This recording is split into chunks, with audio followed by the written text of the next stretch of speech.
Ben, ce qui venait, c'était parce que je vois qu'il est souvent là, c'est que ce soit qu'il y ait une expérience forte. Ah oui.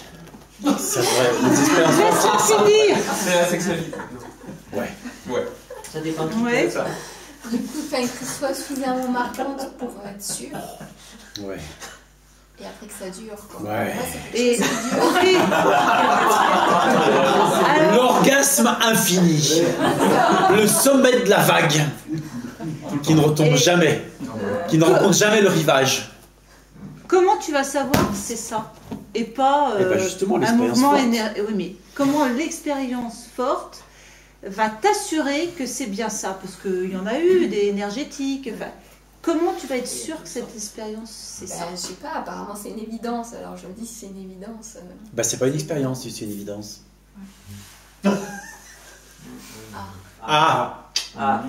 L'évidence n'est pas l'expérience. Mais t'en fais forcément l'expérience. Alors c'est un après-coup. Tu fais l'expérience de l'évidence. Mais d'abord il y a l'évidence. Mais c'est essentiel pour toi, ça. C'est pour tout le monde en fait. On erre tous sur cette voie, sur cette impasse. La volonté d'une expérience qui va signer l'éveil. Mais si j'avais pas cru que l'éveil était une expérience, mais j'avais su dès le départ que c'était pas une expérience, mais une réalisation, mais peut-être bien se serait produit en 84 au lieu de se produire en 2012. Non, c'est une réalisation. Et c'est poumant parce qu'une expérience mystique comme moi, celle que j'avais faite, vraiment tu te dis, waouh, c'est ça quoi. Et donc tu veux vivre ça tout le temps parce que c'est la preuve, tu vois. Tu es heureux, tout est beau, tout est merveilleux, tout est parfait, tout est amour, tu le vis tout le temps, enfin tu vois. T'as qu'une envie, c'est que ça dure. C'est une expérience. Parce que l'expérience mystique, ça va, ça vient. Par définition, une expérience, ça va, ça vient, ça dure pas. Ça dure plus ou moins longtemps. Et ça va, ça vient. L'expérience, c'est l'existence. Donc forcément, tu as les hauts, les bas de l'existence. C'est la dualité. Ça ne peut pas durer toute la vie. C'est pas extraordinaire chez une ou deux personnes.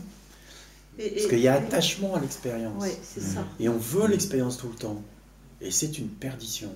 C'est pour ça qu'on est tout le temps. Mais qu'est-ce qui est en amont de l'expérience? Qu'est-ce que c'est qui fait l'expérience? Au sein de quoi apparaît-elle?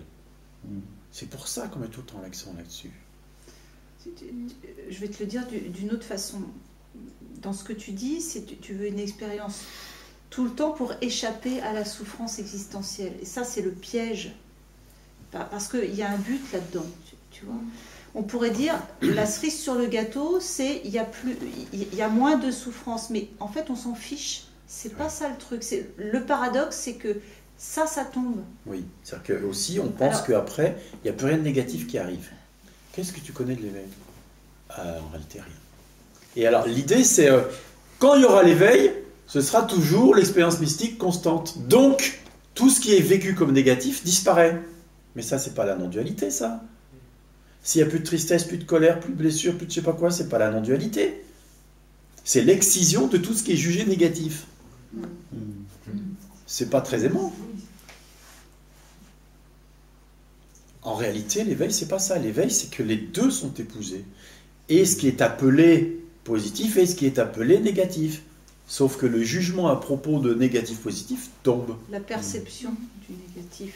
Et si vous écoutez ce qui est dit dans la Bible, le gros problème de l'espèce humaine, c'est qu'ils ont bouffé de l'arbre de la connaissance du bien et du mal, alors qu'ils n'étaient pas mûrs pour le digérer. On ne l'a toujours pas digéré. Alors on continue à croire, ça c'est bien, ça c'est mal. Tout le problème, il est là. Si tu arrêtes de croire que ce qui est jugé négatif est mal, il n'y a plus de problème. Et alors ça peut exister. D'ailleurs, regardez tout ce qu'on a vu qui était soi-disant négatif ces 3 ou 4 jours. Et en réalité, quand c'est rencontré, c'est pas négatif et ça se dissout de soi-même. L'expérience du négatif s'arrête d'elle-même et laisse la place à quelque chose de bien plus tranquille. Quand il dit ça s'effondre, c'est pas que ça s'arrête, c'est qu'il est perçu la transparence de ce qu'on pensait dense. C'est-à-dire, l'arrêt de la souffrance, c'est ça, c'est pas un arrêt dans le temps. C'est Tout d'un coup, c'est tu le regard. ouvres voilà, les yeux sur la réalité de ce qu'on appelait souffrance. Alors, elle est plus souffrante comme elle l'était avant. C'est ça la fin de la souffrance. C'est dans l'instant. Tu vois, ça n'a rien à voir. Et quand tu dis, ben, j'attends que ça soit tout le temps, tu vois, tu parles pas de la même chose.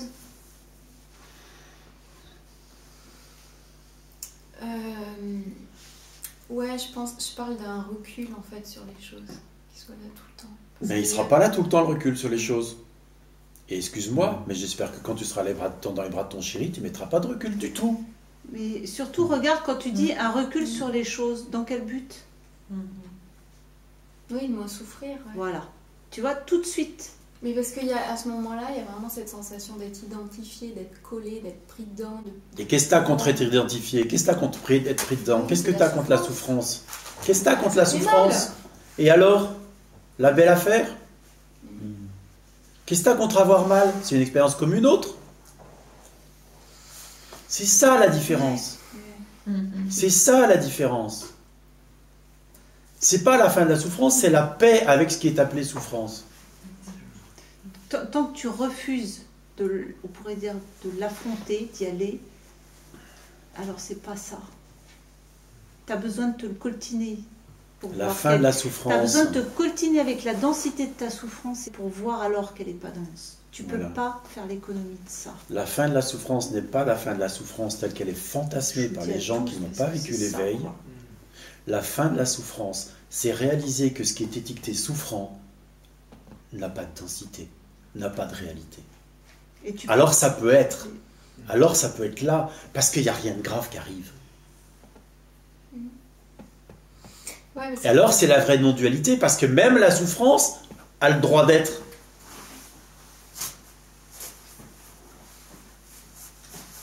Oui, mais quand t'es pris dedans, en même temps t'as pas envie d'y être, tu vois, il y a quelque chose comme ça. Le problème, c'est déjà que tu n'as pas envie d'y être. Tant que tu n'as pas envie d'y être, tu souffres 2 fois plus. Souvent, c'est juste le refus qui fait qu'on souffre. C'est même pas ce qui se passe. Puis j'aimerais tellement être évolué, puis comment, moi je suis thérapeute, j'accompagne les gens, ils souffrent encore. Franchement, non, quoi. Mais c'est des conneries, c'est que des conneries. Du coup, il n'y a aucune place pour la liberté d'être, pour que ce qui arrive tel que ça arrive. C'est l'enfermement. Quelque part, ça vient enquister la densité, le refus.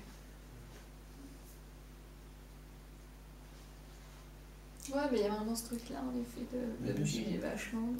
Mais bien sûr. L'impression de ne pas avoir évolué malgré des années. Et bien sûr, tant que tu le prends à l'envers. Mais Tant que tu crois que c'est toi qui dois évoluer, et puis qu'en plus tu veux qu'il y ait certains requis pour considérer que tu as évolué, tu vas jamais y arriver, parce que c'est pas dans ce sens-là que ça se passe. Mais d'ailleurs, regardez, depuis que le monde est monde, il y a combien de millions de gens, de milliards de personnes qui ont voulu être heureuses? Est-ce qu'ils y sont arrivés? Et depuis des milliers d'années, on fait toujours la même chose. On essaye de vouloir être heureux par nos propres efforts. Ça marche? Non! C'est pas la bonne voie. Tu pourrais le prendre dans l'autre sens. Tiens, c'est bizarre, toutes ces années et il n'y a pas d'évolution. C'est donc bien que c'est pas le bon chemin. Waouh, mais quelle joie de s'en rendre compte! Au lieu de se dire c'est ma très grande faute parce que tu comprends, j'ai pas fait ce qu'il fallait, que je m'y prends mal et que j'ai pas la capacité, que je devrais être autrement que comme je suis pour pouvoir y arriver, tu vois, d'en rajouter encore. Mais juste dire mais attends, personne n'y est jamais arrivé depuis que le monde est monde. Alors, on est tous des incompétents notoires, alors c'est plus la peine d'essayer, ou bien c'est que c'est pas la bonne direction. Je vote pour la deuxième solution. C'est pas la bonne direction. C'est juste ça.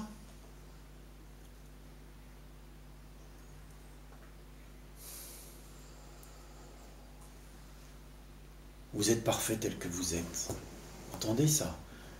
Vous êtes parfait tel que vous êtes. Il n'y a rien à changer.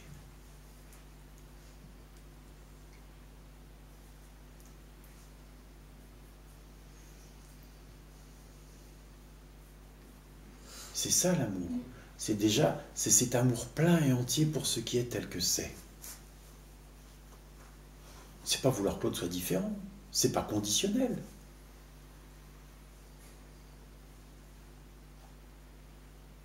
Alors il n'y a rien à changer. qui ne veut pas dire ne rien faire. Et c'est sûrement pas mettre en route une stratégie. Oui, je vois bien ça. Même hier soir ou ce matin, je voyais bien quelque part que Estelle peut rien faire en fait. Il y a quelque chose comme ça, de je peux rien faire, c'est pas à ce niveau-là que ça se passe. Oui. Et qu'il y avait vraiment cette sensation de ne pas être ça, quoi. De ne pas être le personnage. Et en même temps, il y a ce souvenir de ces moments où d'être vraiment prise dans le mental et de chercher des solutions, surtout dans le contexte dans lequel je suis, où du coup il y a plein de peurs qui remontent. Et dans ces moments-là, Oui, et quand il y a plein de peurs qui montent, qu'est-ce que tu fais? Tu essayes de chasser les peurs, d'essayer de résoudre la peur, de guérir la peur, etc. Jamais tu épouses la peur. Jamais tu dis, tiens, il y a de la peur, comment ça vit dans le corps? Jamais on va du côté de l'exploration de l'expérience telle qu'elle apparaît.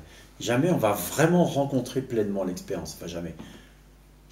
Très souvent, on va vouloir modifier l'expérience. Vouloir changer au lieu d'être avec ce qui est estimé négatif, à tort. C'est marrant la peur. Avec un but quand même. Fais-le par curiosité, Par ce qui curiosité. apparaît Ou par là amour. maintenant. Ou est par amour, Tu vois? pour ce qui apparaît, tel que ça apparaît. La peur est ce qui est. Tu vois? Avoir de la dévotion pour la peur, pour la colère, pour la tristesse, pour tous ces trucs jugés négatifs. Avoir de la dévotion, c'est ce qui est en train de se manifester. Ça change la donne. C'est que de l'amour. La dévotion pour le jugement, Je disais ça ce matin. la dévotion pour l'insupportable, pour la douleur physique. C'est ce qui est, qui se manifeste sous forme de douleur physique.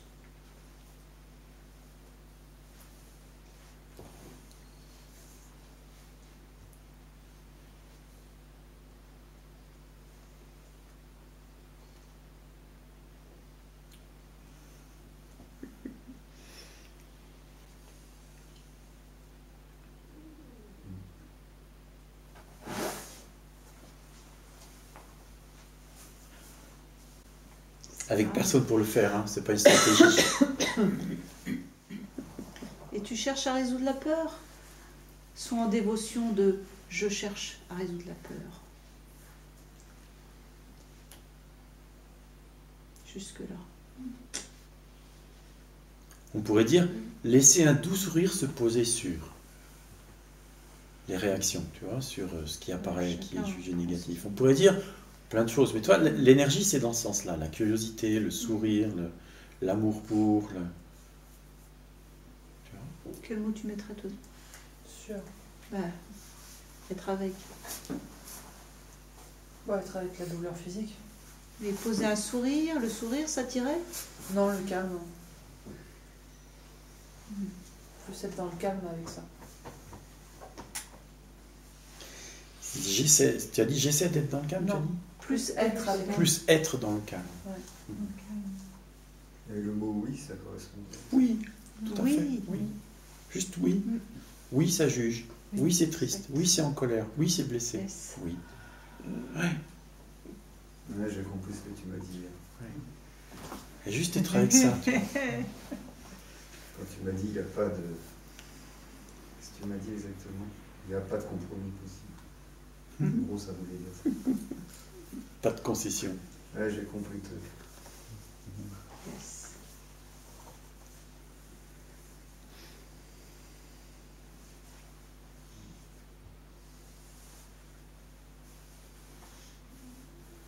Mais c'est ça l'amour.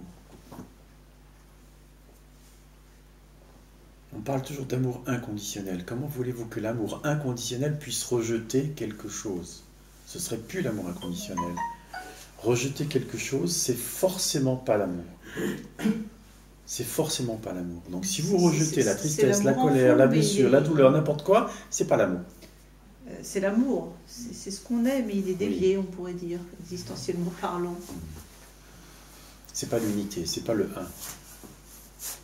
Il n'y a pas possibilité de un.